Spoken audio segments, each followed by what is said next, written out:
Good morning. How's everybody doing? Good? As Carl said, the residency scheme and the visa scheme, they all integrate with property. There has to be an investment or a rent of property. Malta's property market. In Malta, it's quite unique because you can buy a property in Malta dating back to the 1600s, and you can buy today a very modern building which is being built, as you see here in Abu Dhabi and Dubai. Malta over the last 10 years has clearly changed. This is actually the first lifestyle development that was ever made in Malta, which is Port Tommaso. It's a marina, it's a business tower, it's a hotel, the Hilton. It's a 5-star hotel. It's actually the best hotel we have in Malta at present. This was built 13 years ago. So it was a new thing for Malta, and now a lot of the Maltese and all the expats that are living in Malta are all heading in this direction where they want to live in a lifestyle development. Then there are obviously people who want to live in luxury villas, smaller complexes, and different apartments or condos around the island.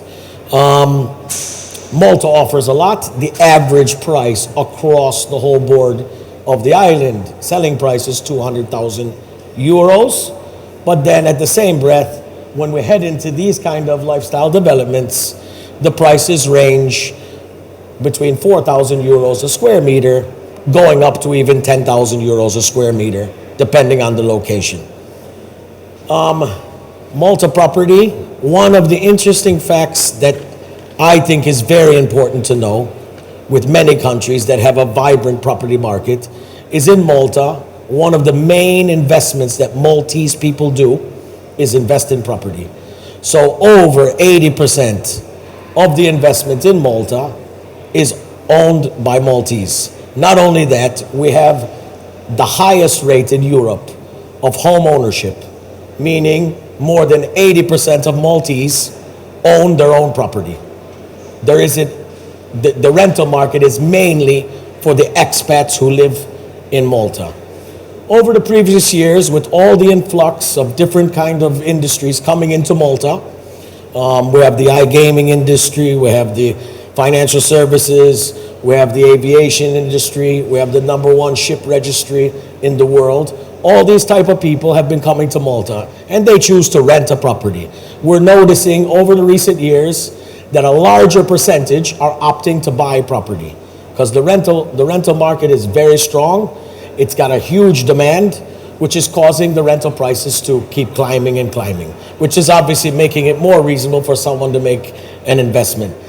Our capital appreciation to be very conservative, to rest assured that if you're purchasing a property in Malta, that your investment is solid, is around 3 to 4% per annum. Even though at this moment in time, there are certain areas that are actually earning between 10 and 15% per annum. It's just depending on the lifestyle developments. So, as you know, Malta, as Carl showed you, is only 9 by 16 miles. So basically, technically, you can go from one side of the island to the other in 30 minutes. So the government has made a decision over these last few months that we've made our own area, which is going to be our little high-rise area, and we're calling it the Golden Mile. So we're going to be having projects coming in tow. One of the projects which is already on the application stage, which was done by the famous architect Zaha Hadid, who's just passed away recently, but it's a 42-story tower and a 30-story office block, incorporating a equivalent W or Ritz-Carlton hotel. They're still negotiating the hotel. And the shopping mall will be run by Dubai Holdings Limited, who has purchased the shopping mall in Malta. They've also involved in another complex which we have, which is called Smart City. So all these things are happening in Malta. And like I said, this is another SDA. Now, why do we call them special designated areas? At the present moment, in Malta, a foreigner or an expat can only buy technically one property. But one property if it buys outside the special designated areas. Meaning a special designated area, an expat can invest in many units as he wants, as he wants. Also, there are liberties and ways of doing it where even if an expat wants to invest in a project or things, it can be done through a Maltese company. Over these recent years, since the citizenship scheme and the visa program has come into place, besides a lot of interest from Northern European countries and North American countries, and we're getting a big influx from China, that people are really interested not just in buying the property for the scheme, they're also interested in investing in properties. Why are they interested? Because in Europe, at this moment in time, it's not that easy to get a good rental yield. Malta, at the moment, is offering on residential properties anywhere from 5 to 8% yields. Some are even higher, but let's stick to 5 to 8%. On commercial properties, people are earning anywhere from 5 to 10% yields.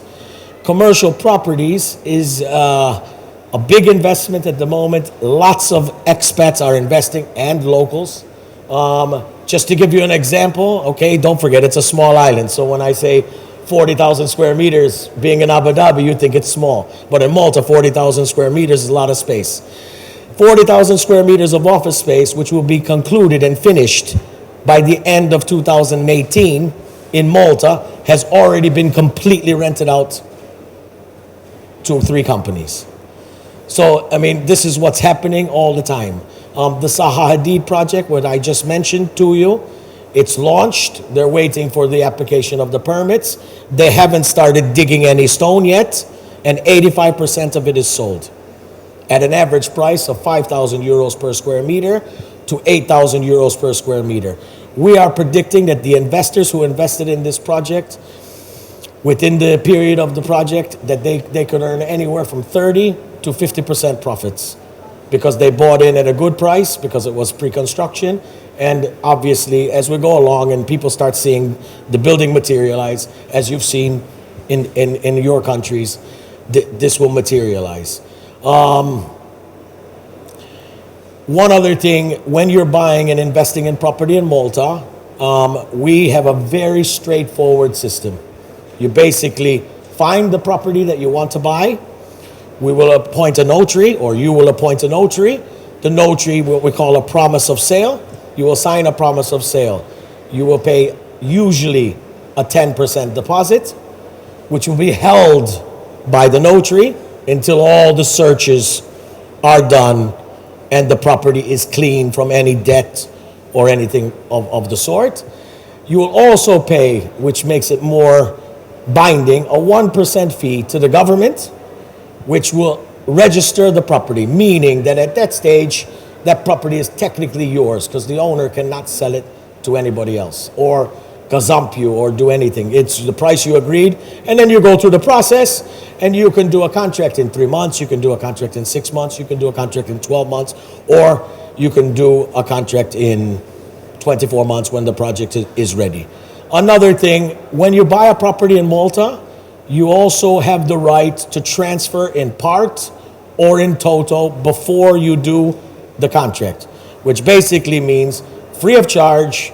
If I purchase 5 units in this building and you come along and you want to buy them for me, we agree a price, and I can just sell you the paper at no charge, and the property will become yours.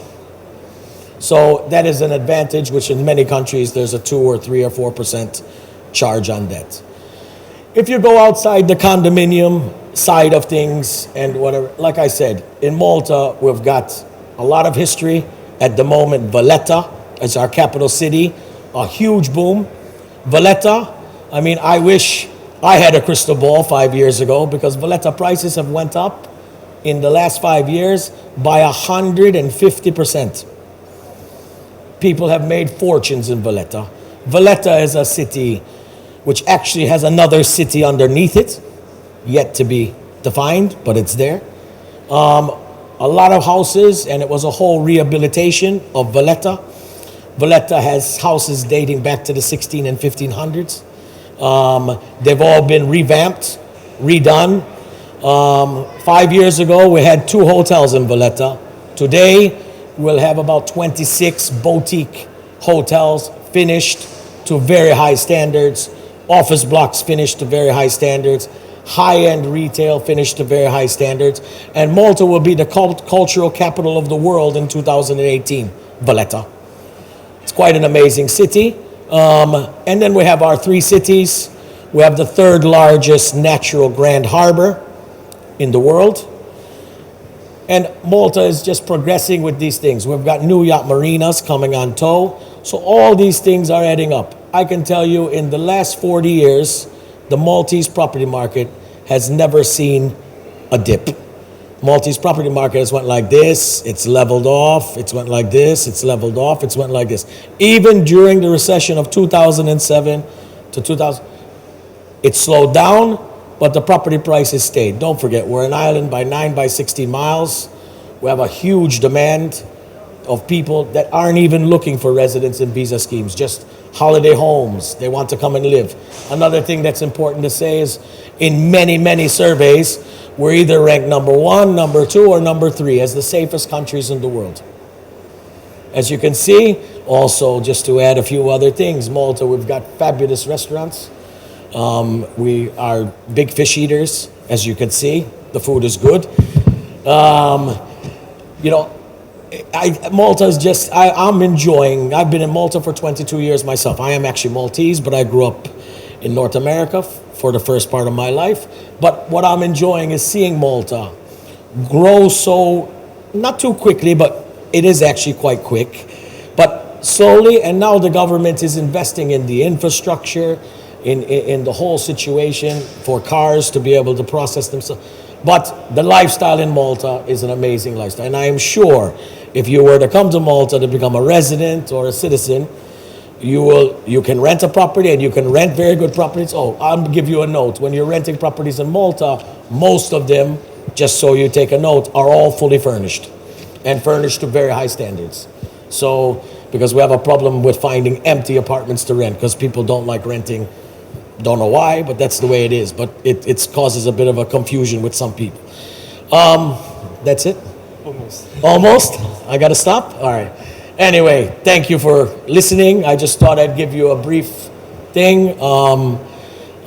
Remax Malta.